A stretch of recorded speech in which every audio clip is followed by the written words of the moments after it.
Hey guys, and on today's video, I'm taking a look at YouTube right here on your Mac, so let's get started. So first of all, go into Safari. Or if you got Chrome, go into Chrome, but most of you just have Safari, so go on and open that up. If you don't find Safari down there, it's already installed on all Macs. So on the top right hand side of your screen, you're gonna see the Spotlight search. Just tap there and just type in Safari. Just open it up. Then from Google, just type in YouTube. Once you type in YouTube, go right into it. Then your very first option should say YouTube Home.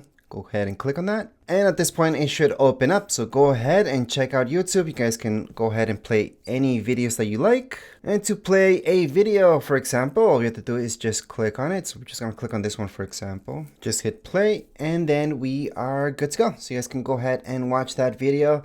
Go on explore YouTube. So that's how you guys can watch videos right here on your Mac. You do not need an app.